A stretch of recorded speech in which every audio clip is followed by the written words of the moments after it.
Hello दोस्तों, क्या आप जानते हैं कि अतीक अहमद के घड़े में कितने खौफनाक अपराध छुपे हुए हैं?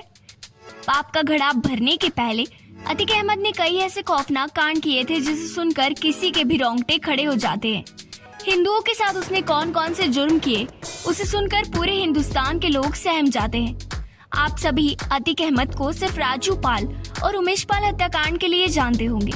आप में से कुछ लोग चांद बाबा हत्याकांड के लिए भी अतीक अहमद को जानते होंगे। लेकिन आज हम आपको अतीक के ऐसे खूंखार कारनामे सुनाने जा रहे हैं जिसे सुनकर पुलिस, जज और सरकार सबकी सांस फूलने लगती है। लेकिन कोई भी अतीक अहमद के खिलाफ उंगली उठाने की हिम्मत तक नहीं करता है। अतीक अहमद ने 1979 में अपराध की दुनिया में कदम रखने के बाद ऐसी घटनाओं को अंजाम दिया जिनकी चर्चा कर आज भी लोग कांपते हैं। अतीक ने अपने खौफ का साम्राज्य स्थापित किया। प्रयागराज और आसपास के इलाकों में हर उठने वाली आवाज को दबाकर अपनी समानांतर सरकार उसने चलाई। 1989 में चांद बाबा की हत्या के बाद राजनीति में उतरे अतीक ने जनप्रतिनिधि बनने के बाद भी अपराध की राह नहीं छोड़ी। उसके खौफ का आलम यह था कि पीड़ित परिवार केस दर्ज कराते थे, मामला कोर्ट में पहुंचता था तो गवाहों को धमकाकर या फिर अपहरण के जरिए अतीक अहमद शांत करा देता था। विरोधियों के जघन्य हत्याओं ने अतीक के खौफ को लगातार बढ़ाया। हाईकोर्ट में केस जाने के बाद जस्टिस तक अतीक के मामले की सुनवाई करने से इनकार कर देते थे। अतीक के खिलाफ हाईकोर्ट के 10 जस्टिस ने सुनवाई करने से इनकार करते हुए अपना नाम वापस लिया था। 1979 से लेकर 2023 तक अतीक के खिलाफ 44 साल में 101 केस दर्ज किए गए। आइए इन केसों में से उन 10 घटनाओं के बारे में जानते हैं जो उसके आतंक की कहानी जानते हैं। चांद बाबा हत्याकांड। 1979 में चकिया में रहने वाला अतीक अहमद हाई स्कूल में फेल हो गया।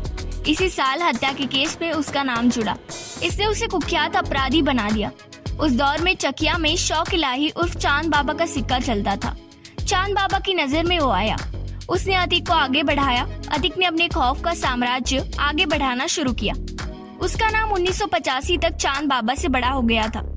वर्ष 1989 में अतीक अहमद इलाहाबाद पश्चिमी से निर्दलीय प्रत्याशी बना। चांद बाबा ने भी चुनाव लड़ने की घोषणा की थी। दोनों के बीच चुनावी मुकाबला हुआ। चांद बाबा को केवल 9,281 वोट मिले।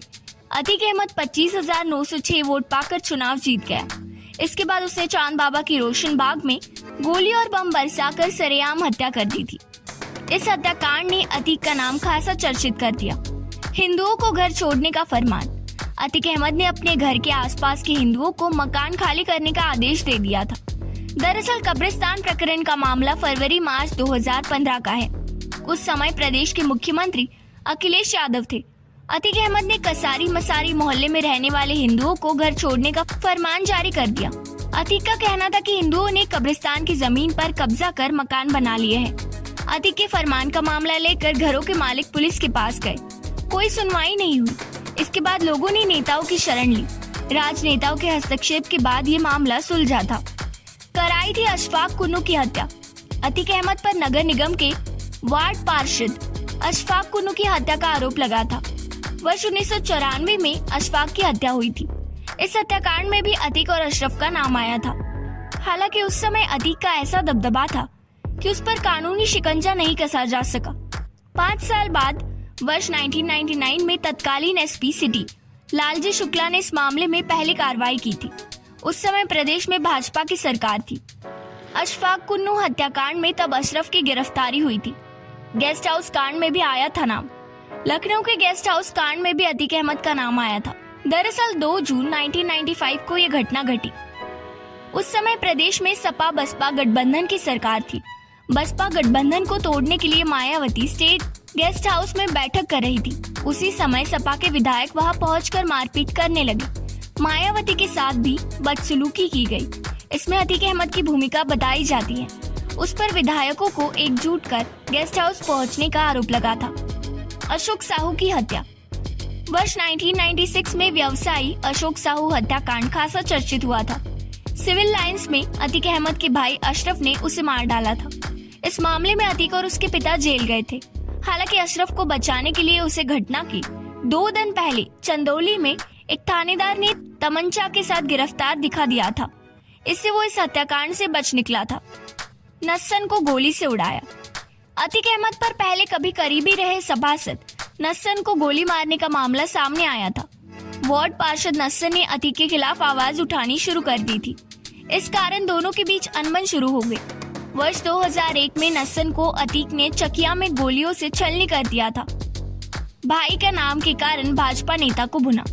भाजपा नेता अशरफ की माफिया अतीक ने वर्ष 2003 में गोली मारकर हत्या की। चकिया में अतीक के घर के सामने ही अशरफ का घर था। इस मामले में अतीक का कहना था कि भाजपा नेता का नाम उसके भाई के नाम पर है। वो विपक्षी दल भाजपा के लिए काम करके मुझे चिढ़ाता है। इसमें सबसे अधिक हैरान करने वाला मामला ये था कि अशरफ की हत्या के बाद उसके शव को लेकर अतीक के गुर्गे भाग गए थे। राजू पाल हत्याकांड। अतीक अहमद ने फुलपुर लोकसभा सीट से वर्ष 2004 के आम चुनाव में जीत दर्ज की। इसके बाद इलाहाबाद शहर पश्चिमी सीट खाली हुई। इस सीट पर उपचुनाव हुआ तो इसमें बहुजन समाज पार्टी के उम्मीदवार राजू पाल ने अतीक के छोटे भाई अशरफ को हरा दिया। राजू पाल की जीत ने अतीक के गुस्से को भड़का दिया। विधायक राजू पाल की 25 जनवरी 2005 को दिन दहाड़े हत्या कर दी थी। इस हत्याकांड के बाद अतीक ने दहशत कायम रखने के लिए खौफनाक कदम उठाया। उसने पोस्टमार्टम के लिए ले जाने के दौरान पुलिस की गाड़ी का पीछा किया। 56 किलोमीटर दूर अस्पताल परिसर में जब राजू पाल के शव को उतारा गया तो अतीक ने एक बार फिर शव पर गोलियां चलाई। उसके भाई अशरफ पर गोली मारने का आरोप लगा था। श्वार्ट्स में की मारपीट। अतीक अहमद ने वर्ष 2017 में श्वार्ट्स में मारपीट की थी। दरअसल अतीक के करीबी बेटे को परीक्षा में नकल के आरोप में निष्कासित कर दिया गया। इसी मामले में श्वार्ट्स पहुंचकर उसने जमकर उत्पात मचाया। घटना के बाद उसके खिलाफ मुकदमा लिखा गया। पुलिस ने बयान लेने के लिए अतीक को बुलाया। इसके बाद उसकी गिरफ्तारी हो गई। इसी घटना के बाद अतीक जेल से बाहर नहीं आ पाया। देवरिया जेल में बिल्डर की पिटाई। देवरिया जेल में बिल्डर की पिटाई का मामला खूब तूल पकड़ा था। दरअसल 23 दिसंबर 2018 को अतीक देवरिया जेल में बंद था। उसके इशारे पर बिल्डर मोहित जायसवाल को लखनऊ से उठा लिया गया। देवरिया जेल लाकर उसके साथ मारपीट की गई। साथ ही उसकी 45 करोड़ की संपत्ति हथियाने के लिए स्टैम्प पेपर पर जबरन हस्ताक्षर करवाया गया। इसी मुकदमे में बेटे उमर के खिलाफ केस दर्ज किया गया। उमर को 2 लाख का इनामी घोषित किया गया। बाद में उसने सरेंडर कर दिया। अभी वो जेल में बंद है। उमेश पाल का अपहरण फिर हत्या। बसपा विधायक राजू पाल हत्याकांड के गवाह उमेश पाल को माफिया अतीक अहमद ने 28 फरवरी 2006 को अपहरण करा लिया था। उसे करबला स्थित कार्यालय में रखकर पीटा गया। 29 फरवरी 2006 को उमेश पाल ने राजू पाल मर्डर केस में अतीक के पक्ष में गवाही दे दी थी।